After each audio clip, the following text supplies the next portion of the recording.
Hey guys, it's Haley from the Mountain View Cottage, and today I'm going to be showing you how I made this happy Halloween sign for my farmhouse inspired Halloween decor this year. This is a really easy project and I'm going to show you step by step how to make your own.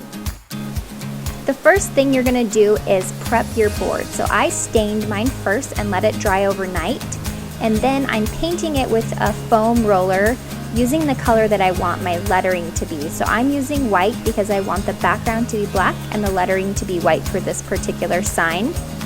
The foam roller is going to give you a really smooth application. I typically do about 2 coats of each layer of paint. That way it is really consistent underneath where the lettering is going to show. Once you've got your entire board painted, go ahead and let it dry and we'll move on to the vinyl stencil. So I created this stencil using my Silhouette software, which is absolutely free for you to use and download. I will share the design on my blog so that you can download and trace it so that you can use it as well. For this particular method that we are using, you're going to create a stencil the opposite way that you normally would. So normally when you create your vinyl template, you would weed out the lettering and the border so that you can paint those on your wood sign. But this way is called the paint vinyl paint method. So you're actually going to leave in the lettering and the border. So what you see me doing here is that I am just adhering the vinyl template onto transfer tape so that we can transfer it over to our sign. I love to use masking tape, transfer tape, because it really works better when you're trying to transfer the vinyl from the template to your actual sign. We have the vinyl transferred over to the transfer tape. We are going to put it on our dried sign. So just make sure that you center it and put it exactly where you want the actual stencil to go. So smoothen out all the little wrinkles, and then I like to use, I have a special tool that I use to really press the vinyl onto the wood, but you can use a credit card and you'll get the exact same results. So I have my stencil exactly where I want it, and I'm using that little tool, or you can use a credit card, and I'm just really pressing the vinyl down onto the wood so that it sticks to the wood, and when I take the transfer tape off, it doesn't come up with it. Very slowly now I'm going to take that transfer tape off and transfer the vinyl onto the wood. So you can see that it's sticking to the wood and not the transfer tape, which is exactly why I like to use the masking tape, because it's not super sticky, but it's sticky enough to transfer really well. Just continue to pull back all the transfer tape. Make sure that you're not lifting up any of the vinyl with it as you go until you have the entire vinyl template transferred to your wood board. Once I have the vinyl template transferred to the wood, I like to go back with a little X-Acto knife and just make sure that the entire template is exactly where it should be. I can lift up little pieces of vinyl and move them if I need to, and I can smooth everything out with my hands just so that I know that everything is going to be perfect when I go to paint. Now we're going to take the same color that we used to paint the first layer on the board, and we're going to paint that over the vinyl. The reason we do this is because it kind of seals the vinyl, and so when you go to paint your background layer, the color that has already seeped underneath the vinyl is the color that you want the lettering to be anyway, so you have really clean lines when you go to remove your vinyl.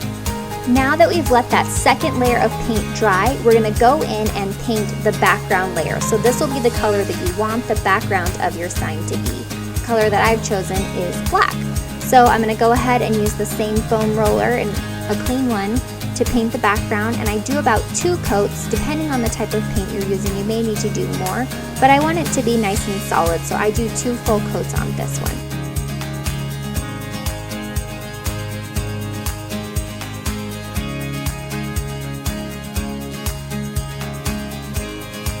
Now I'm going to use an electric orbital sander to go ahead and give a more rustic feel to my sign. So I concentrate on the edges. I make the edges distressed using the orbital sander, and I actually do go over the entire thing very lightly so that I don't over distress the paint and take too much off, but it helps it so that you can actually see the template when you go to pick off the vinyl, and it really gives it a nice rustic look.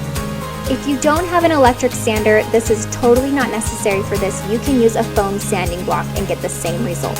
Now I'm going to go ahead and weed off all the vinyl. I like to use an X-Acto knife to do this, and it's kind of a tedious process, so you want to make sure that you're not scoring the wood with your X-Acto knife because they have really sharp edges, but go ahead and take off all the vinyl template so that you can actually see your sign come to life.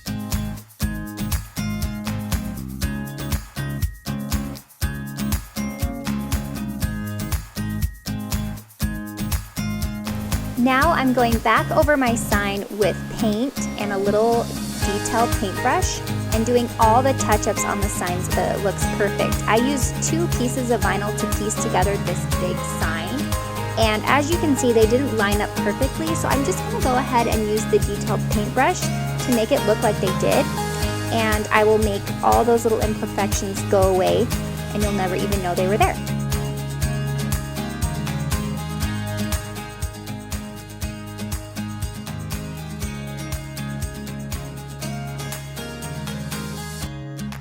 Now we're going to move on to framing. So I have used 2 by 1 inch furring strips that I have stained in dark walnut, and I cut them to the exact length of my sign, and I'm just using my nail gun to go ahead and nail those on flush with the front of the sign. I use my finger as a guide so that as I go I can kind of line it up if the board or the framing piece isn't exactly perfect. The frame actually creates a ledge on the back of your sign, and you can use this ledge to hang it onto your wall. So it serves 2 purposes. It's pretty and it's also functional.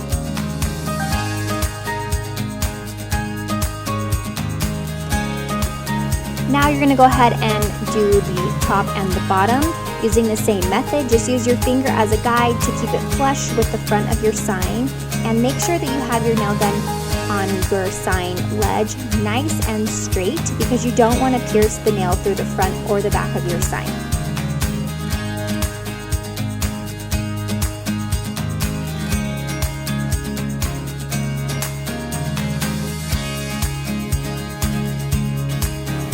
Now the only thing left to do is just hang it on your wall and you have a beautiful Happy Halloween sign. And not only that, now you know how to make signs for any room in your house, for any season, any occasion, and it's super simple. I hope you enjoyed this DIY sign tutorial. If you have any questions, go ahead and leave them in the comments, and be sure to subscribe to my channel for more DIY projects that are farmhouse inspired.